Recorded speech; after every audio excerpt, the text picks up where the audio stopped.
And Assalamualaikum. My name is Nurhani Shafia binti Safiyuddin. My name is Intan Balkis binti Shamsuddin. My name is Nuridaya binti Abdul Hamid. And my name is Sarah Batrisha binti Ashrafindi. And we are going to present about Malaysian budget of 2020. Stay tuned. There are three policies and budget report that we are going to talk about. First, RPGT.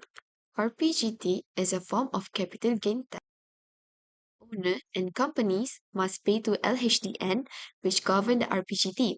The Property Gain Tax Act 1976 RPGTA provided imposition, assessment, and collection of a chargeable tax on the gain recurring on the disposal or sale of any real property. Next, we are going to move on to sales tax. Sales tax create revenue and maintain economic balance between locally manufactured and imported goods.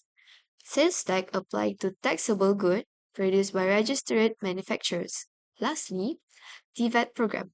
TVET program link the need of colonial and early post-colonial governments for skilled technicians and administrators.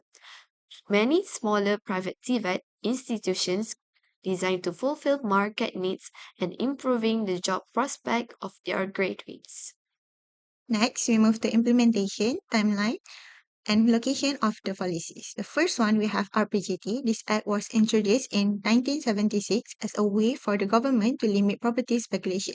Between 2007 and 2009, Malaysia temporarily suspended the RPGT as part of efforts to stimulate the real estate market during the global economic downturn. In 2010, the Malaysian government decided to reintroduce RPGT after the property market showed signs of overheating once again. Next, we have sales tax. This system was reintroduced in nationwide in September 2018. It is replacing the Goods and Services Tax or GST. This policy applies across Malaysia, covering taxable goods manufactured locally or imported into the country. From 1st July 2020, it is focused on providing tax exemption to eligible export-oriented businesses. Lastly, we have Tibet. In January 2020, it is focused on urban regions that had well-established training facilities. In March 2020, the initiative expanded its focus on encompass semi-urban areas, aiming specifically in several sectors. In June 2020, initiative launched. It is contact rural population. In August 2020, specifically focused on enhancing abilities, especially in rural areas. So we move on to our next part, which is the parties that will be impacted by the implementation of the policies. In RPGT, individual categories Malaysians, citizen and permanent residents are also other individual categories such as non-citizen and foreigners, also companies including the local or foreign, private or public, and listed or unlisted. In sales tax, construction companies where the main contractors or subcontractors are directly impacted. Suppliers and manufacturers of construction materials place charging and remitting sales tax at the point of sale.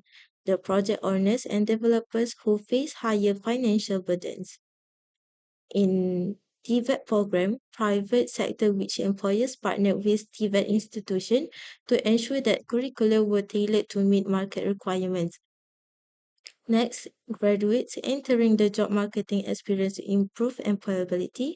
Also, youth or students moving from secondary education were presented with practical options beyond conventional academic pathways. So next, move on to impacts of the policies on the construction industry. First policy is RPGT, increase in affordable housing options in the secondary market activity, and effective in foreign investment in short-term period property holding, so they will shift to long-term development. Next policy is promoting the growth of local manufacturing and influence market dynamics within the construction industry. And the last policy is TVET program, augmenting the pool of skilled labor within the construction sector and the reduction in employment facilitated in the construction industry. So this is the end of our presentation of Budget Report 2020. Thank you.